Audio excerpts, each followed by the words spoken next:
할렐루야. 비가 그치고 맑고 산뜻하고도 쾌청한 주일이 되었습니다.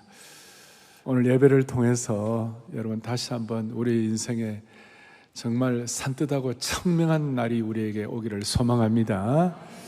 저는 지금 예수님 시리즈를 하고 있는데 제 마음에 좀 소원이 있어요.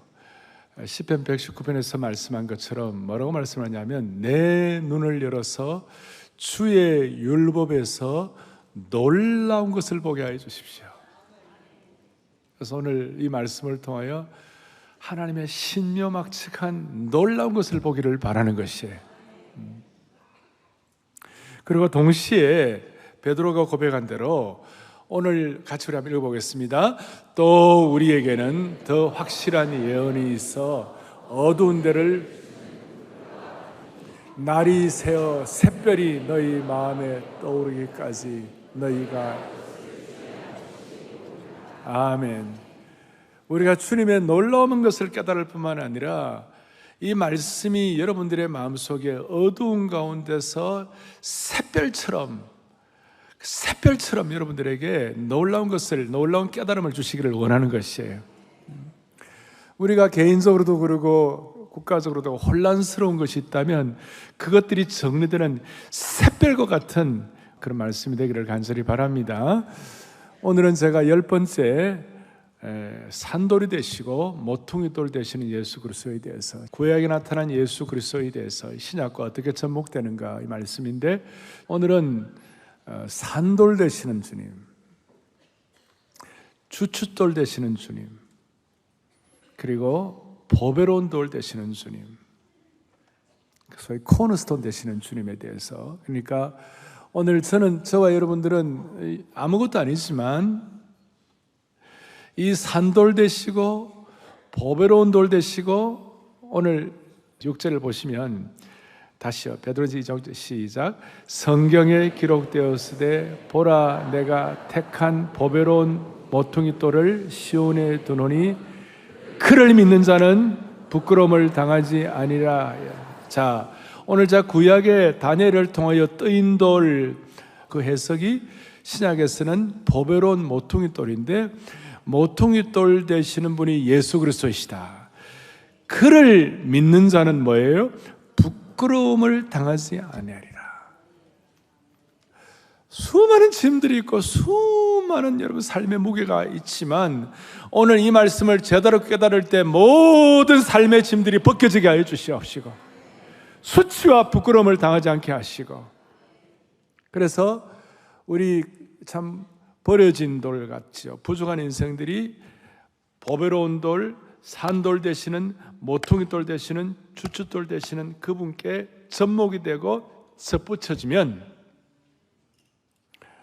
여러분 인생 주님 앞에서 어떤 대반전이 일어나게 하시고 수많은 삶의 하나님이 인도하시는 새로운 방향이 결정되는 것입니다. 그런데 미혹하는 영이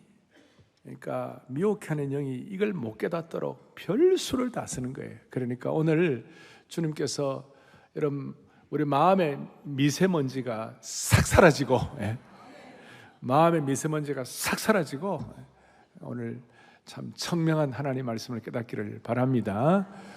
오늘 다니엘서의 이 배경은 지난주에 우리 3장을 하고 오늘 2장을 내가 좀 더 설명을 해드리는데, 어느 날 2장 1절에 보니까 느부갓네살 왕이 꿈을 꿨어요. 근데 꿈을 꿨는데 문제는 뭐냐면 너무 그 꿈에 대해서 마음이 번민이 되고 괴로운 거예요. 근데 내가 왜 괴롭지 하고 그 꾼 꿈이 뭐냐 하고 생각해 보니까 생각이 안 나는 거예요.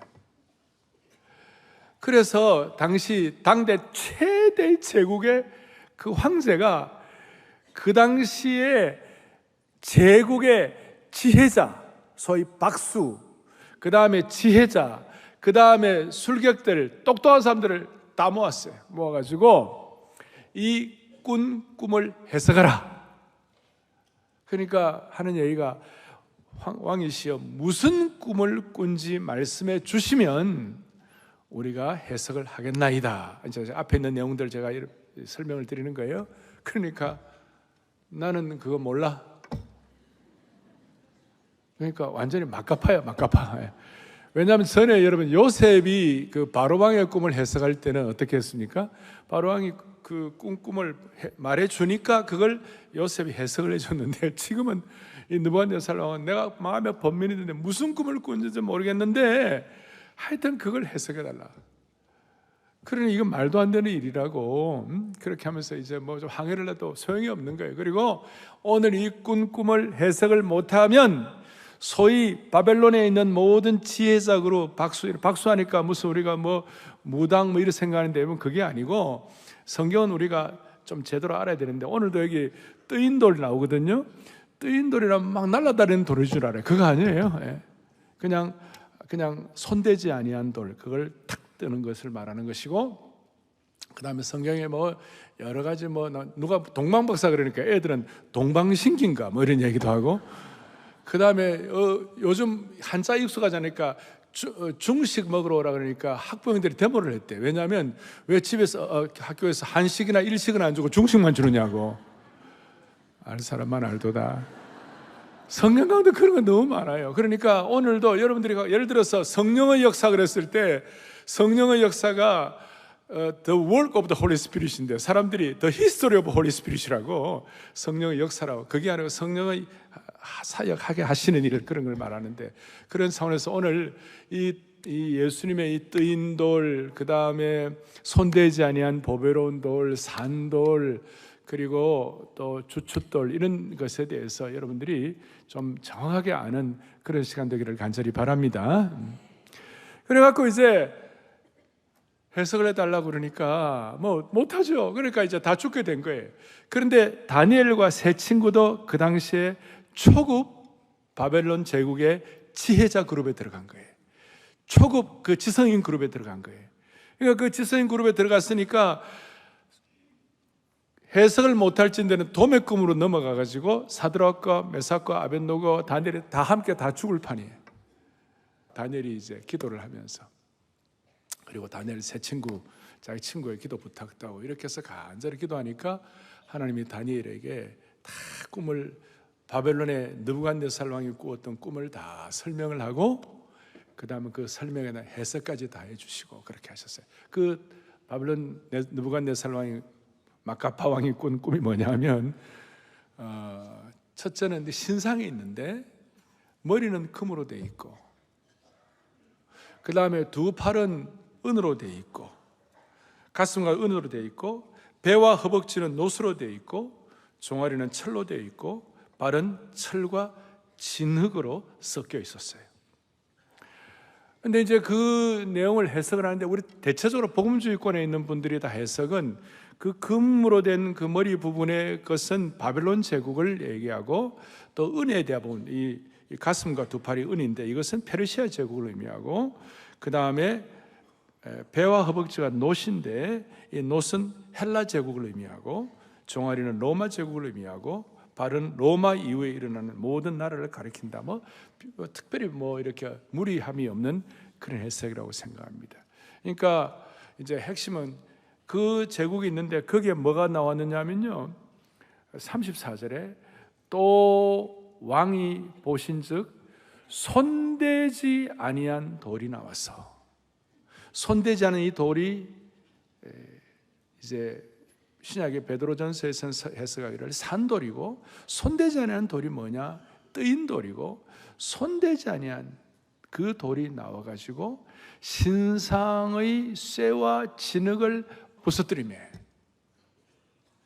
그리고 무슨 일이 벌어졌는가? 35절에 놀라운 말씀을 하고 있는데 우리 같이 볼까요? 함께요. 그때에 쇠와 진흙과 녹과 은과 금이 다 부서져 여름 타작마당에 겨같이 되어, 그 다음 뭐예요? 바람에 불려 간 곳이 없었고, 우상을 친 돌은 태산을 이루어 온 세계에 가득하였나이다. 사람이 손대지 아니한 산돌이 나와가지고, 뜨인 돌이 나와가지고 신상 밑에 부분을 갖다 치니까 금, 은, 그 다음에 놋, 쇠, 진흙, 그 신상 전체가 그대로 무너지는데, 옛날에 블레셋에 다곤 신당에 법궤가 있을 때, 언약궤가 있을 때는 신당에 있는 그 우상들이 다 그렇게 부서져 가지고 기울어져 있었잖아요. 그런데 여기는 그 정도가 아니고, 그 뜨인 돌이 들어와 치니까 그 큰 신상이 멋있게 바빌론 제국의 하나의 영화와 영광과 능력을 다 표현한 그 신상인데, 그게 그대로 깨어지는데, 진짜 다니엘이 성령의 감동을 받아야 표현도 잘했어요. 여름 타작마당에 뭐가 된다고요? 겨같이 돼요. 바람에 불려 간 곳이 없었고 우상을 친 돌은 태산에 그렇게 됐는데, 겨같이 가루처럼 싹 다 없어지고 진멸되고, 대신 우상을 친 그 돌이 태산을 이루어 온 세계에 가득하였나이다. 자, 이 내용을 여러 해석이 있지만, 인류의 모든 제국, 국가의 권력, 흥망성쇠는 예수 그리스도라는 뜨인 돌을 제대로 경험하게 되면 인간이 자랑하는 모든 권세와 능력과 시스템은 다 무너지고 복음의 능력이 편만하게 되느니라, 그거예요. 그러니까 예수 그리스도의 복음이 들어간 곳에는 대로마 제국이 백기를 든 줄로 믿습니다, 그런 뜻이에요. 그러니까 주님의 복음이 편만하게 되었다는 것이에요. 그래서 이걸 이제 우리 전체적으로 보면서 이 뜨인 돌, 손대지 않은 돌, 산돌, 이 돌이 날아와 가지고 그 모든 우상을 다 파괴하게 된 이것이 뭐냐? 이것은 바로 하늘의 황태자인 예수 그리스도께서 황태자의 직위를 버리시고 뜨인 돌, 산돌로 이 땅에 오신 줄로 믿습니다, 이 말이에요. 그리고 예수 그리스도의 능력 앞에 헬라 제국이 항복을 하고 대로마 제국이 다시 백기를 들었던 것처럼, 조금 더 깊이 들어가면 그리스도의 복음의 능력 앞에 어떤 제국이나 나라도 항복할 수밖에 없다. 여름 타작마당에 겨같이 바람에 날릴 정도가 되는 것이다. 그러니 오늘 휘황찬란한 금은 신상을 바람에 나는 겨와 같이 완전히 부서뜨리고 없애버리는 그 복음의 능력이 사랑의 교회에 속한 오늘 예배를 오신 여러분 개인의 삶에도, 그 다음에 대한민국 교회라는 공동체 가운데서도, 세계 복음주의 교회도 마찬가지고, 그리고 하나님의 나라도 이와 같이 될 것이다. 그래서 우리는 이 손대지 아니한 뜨인 돌 되시는 예수님께서 역사를 주관하시고 붙잡고 계시는 이 진리에 대해서 우리가 오늘 확실하게 눈을 뜨고 역사의 알파와 오메가를 주장하시는 주님 앞에 우리의 삶을 온전히 의탁해야만 하는 것이에요.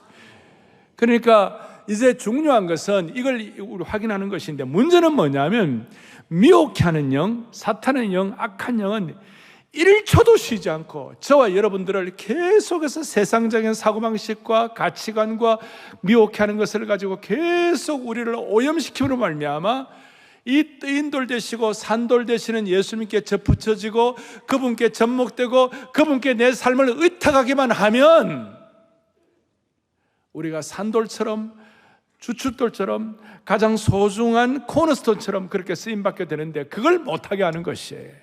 그러니까 오늘 우리가 미혹해 되는 영의 모든 세력부터 묶어지기를 간절히 바라는 것이에요. 딤전 4장 1절에 보니까 무슨 말이냐, 이런 말씀, 미혹하는 영과 귀신의 가르침이 있다고 그랬고, 에베소 4장에 보니까 사람의 속임수와 간사한 유혹과 온갖 교훈의 풍조가 있는 거예요. 심지어 갈라디아서 1장에 보니까 다른 복음을 전하는 사람도 있는 것이에요. 그런 것 때문에 기만적인 철학과 헛된 속임수와 이런 것들에 오염되지 말고, 좀 더 구체적으로 말하면 오늘날 세상은 돈과 물질주의와 무신론적인 이념과 비기독교적인 사상에 물든 지금 수많은 판이 기울어진 언론들, 매스메디아들, 영화, 광고, 텔레비전, 유튜브를 통하여 1초도 쉬지 않고 세속적인 가치관과 무신론적인 가치관을 우리 그리스도인들이 막 퍼부어놓고 있는 거예요.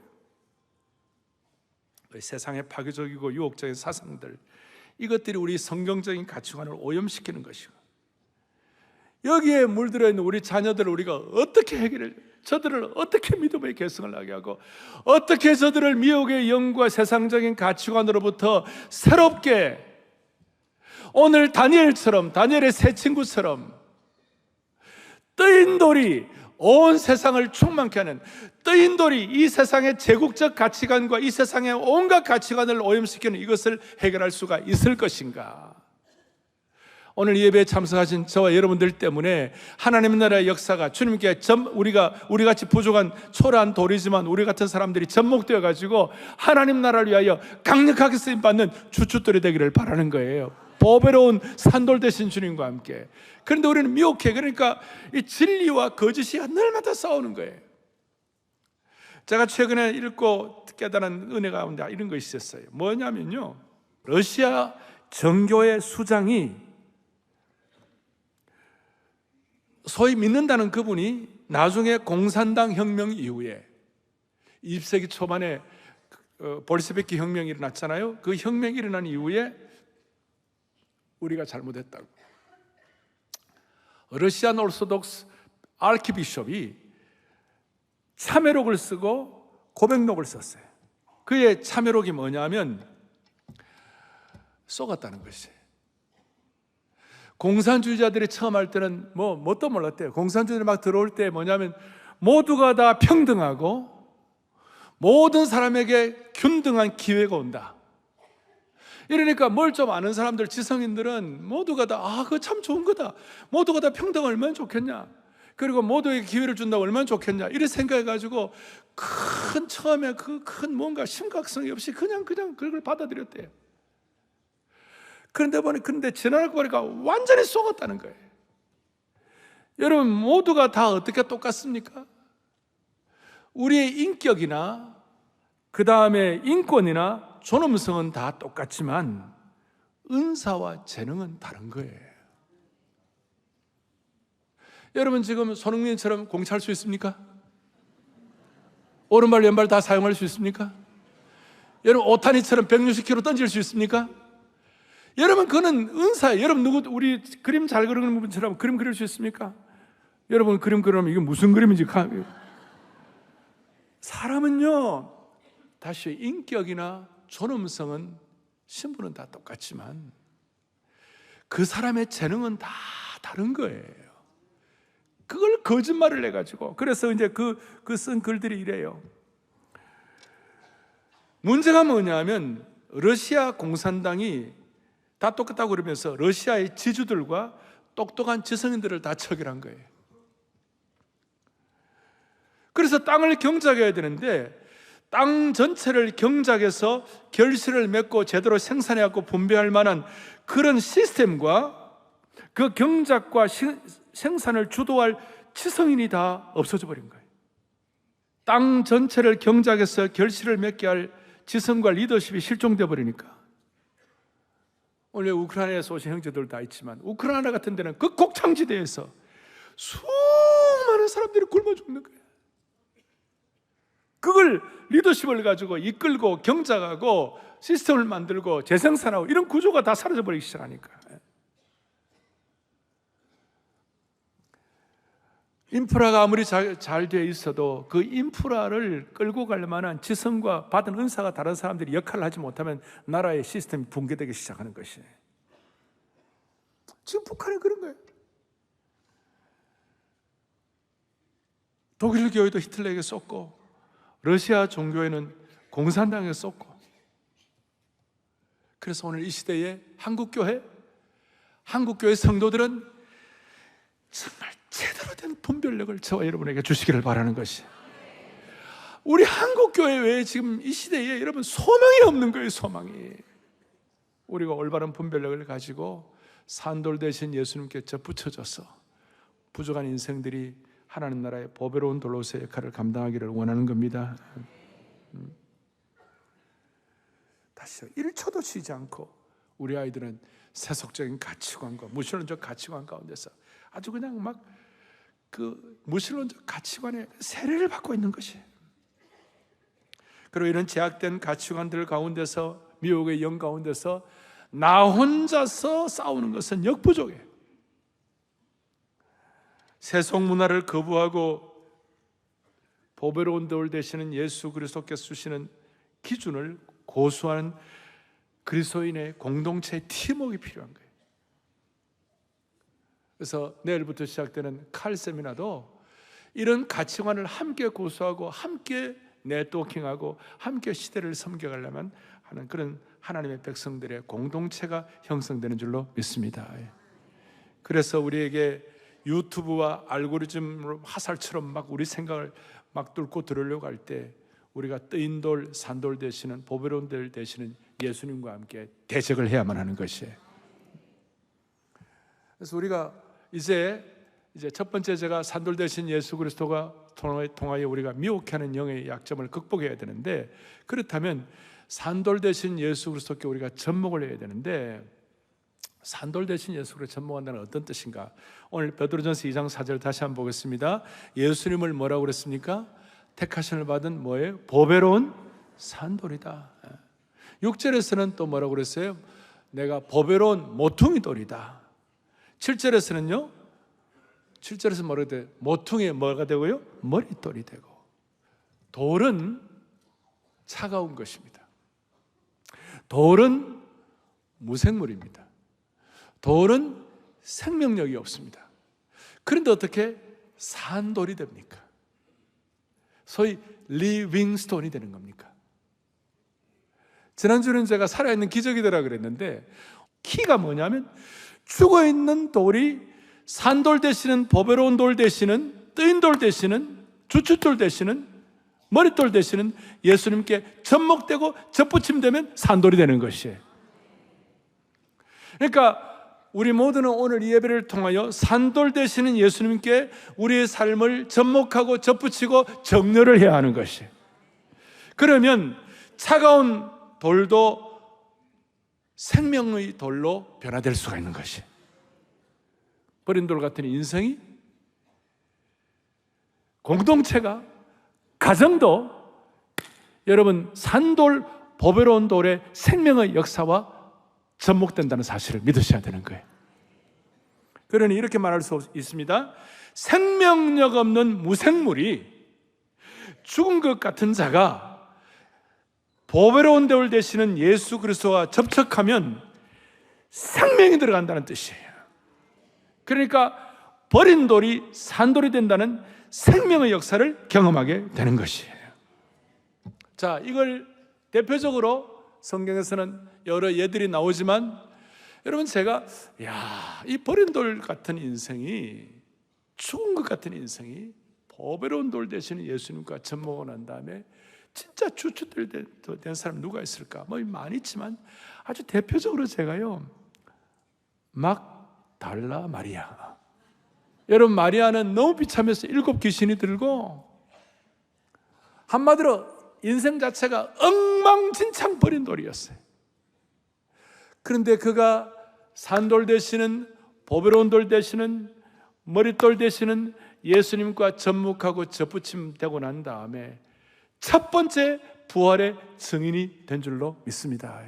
첫 번째 부활의 증인을 제자들도 안 시켰어요. 그 당시에는요, 여성들은 증인의 자격이 없어.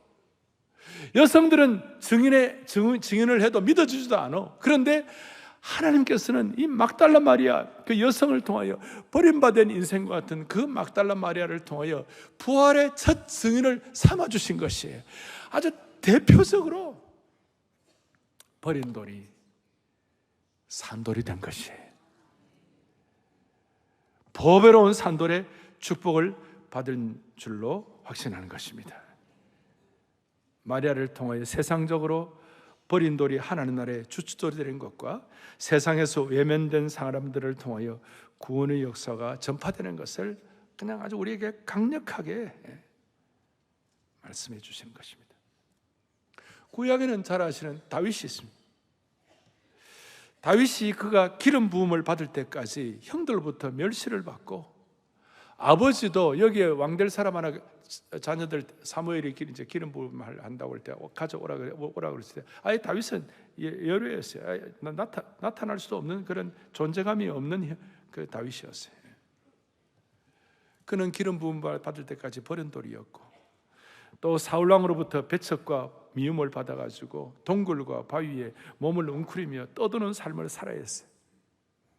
그런데 건축자들의 버린 돌이, 시편에서 다윗이 고백하기를 집 모퉁이의 머릿돌이 되었도다. 자기의 고백, 자기의 삶의 고백이에요. 그리고 가장 강력한 증거가 뭐냐? 물맷돌이었어요. 다윗이 가진 물맷돌은 아무것도 아니었는데 그 물맷돌, 그것이 감히 다윗이 한가할 수 없는 골리앗이라는 그 환경과 창과 칼을 들고 나오는데, 다윗이 물맷돌, 그 초란 물맷돌을 가지고 그것이 하나님의 능력과 접붙여지니까 골리앗을 승리하게 하신 줄로 믿습니다. 그러나 무엇보다도 오늘 본문을 썼던 베드로가 버린 돌이었어요. 베드로가 오늘 5절에 보니까 너희도 산돌 같다고요. 너희가 리빙스톤이 된다고 그랬는데 자기 얘기예요. 베드로는 본래 버려진 돌이었어요. 쓸모없는 돌이었어요. 쓸모없는 돌. 예수님이 베드로에게 너 이름을 시몬에서 베드로라라. 베드로라는 이름이 뭐예요? 헬라어로 페트라, 반석이라는 뜻이에요. 그런데 베드로는 전혀 반석 같지가 않았어요. 베드로는 예수님께서 제자로서 십자가 진다고 그랬을 때 그냥 눈썹을 날리며 주님 십자가 못 집니다. 주님 십자가 치면 절대로 안 됩니다. 예수님의 그 영원한 놀라운 구원 사역을 방해한 사람이었어요. 성격 급해가지고 말고의 길을 베버리고 있잖아요. 심지어 예수님을 3번이나 저주하고 못되게 굴고, 여러분 진짜 버린 돌도 그런 버린 돌이 없는 거예요. 실패자였어요. 그런데 부활하신 예수님께서 그를 회복시키시고 완전히 무생물 같은 차가웠던 그 베드로의 역사를 산돌이신 보배로우신 돌인 예수님과 접붙여지게 되니까 결국 그의 이름에 걸맞게 초대교회 페트라, 초대교회 반석이 되게 되신 줄로 믿습니다.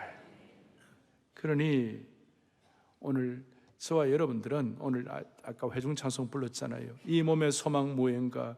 우리 주 예수밖에 없도다. 주 나의 반석이시니 뭐예요? 그 위에 내가 서리라. 버려진 돌 같고 내 상황 자체가 힘들고 어렵고 그렇다 할지라도 우리가 주님께 접붙임이 될 때에 하나님께서 주시는 살아있는 돌, 반석 같은 역할을 막달라 마리아처럼, 다윗처럼, 베드로처럼 새롭게 해 주실 것입니다. 여러분, 지금 내가 초라하다, 답답하다, 내가 버린 돌이 되었다고 생각하는 분이 계시다면 오늘 마리아, 다윗, 베드로를 생각하시고 뜨인 돌이 되시고 온 세상에 가득하게 되신 주춧돌 되시는 예수 그리스도께 접붙임 받음으로 말미암아 여러분 이 시대 앞에 쓰임받는 영의 눈이 샛별처럼 열리기를 간절히 바랍니다. 오늘 이 마음의 은혜가 있기를 바라고, 오늘 우리가 내일부터 시작되는 칼 세미나, 제자훈련 세미나도 적은 자가 천을 이루고 아무것도 아닌 적은 자가 살아계신 주님께 접목될 때, 산돌 되시고 보배로운 델 되시는 주님 접목될 때에 작은 자가 천을 이루고 약한 자가 강국을 이루실 줄 믿는 것입니다. 산돌에 대해서 주춧돌 되시는, 코너스톤 되시는 주님에 대한 눈을 뜨게 되면 적은 자가 천을 이루고 약한 자가 뭐예요? 강국을 이룬다. 이거 우리가 늘 하는 얘기지만 여러분, 이 세상은 오염된 눈을 갖고 있어요. 적은 자는 적은 자고 약한 자는 약한 자라고, 그리고 정의는 강자이기라고 생각하는데, 오늘 우리가 하나님의 사람들이 그리스도의 사람으로 무장되고 온전한 제자로 이렇게 성숙하고 자라게 돼 무슨 일이 벌어지는가? 하나님의 시각을 갖고 우리가 바라보게 될 때에 하나님의 나라는 적은 자를 통하여 위대해지고 하나님의 나라는 약한 자를 통하여 강하게 되는 것입니다. 하나님의 나라는 버린 돌이 산돌 되시는 보배로운 돌 되신 예수님과 접목될 때에 시대에 주춧돌이 될 수가 있는 것입니다. 이제 이걸 깊이 생각, 마지막 적용하는데 이걸 깊이 생각하면 무슨 일이 벌어지는가? 여러분들이 어떤 환경에 처해져 있다 할지라도 그 환경, 그 어려운 상황 자체가 승부처가 될 수가 있습니다. 평탄한 환경은 승부처가 될 수 없습니다. 평탄한 환경은 내가 버린 돌이 보배로우신 산돌 대신 주님께 접붙임 받고 접목되는 것에 대해서 강렬한 소원과 열망이 강도가 강하지가 않습니다.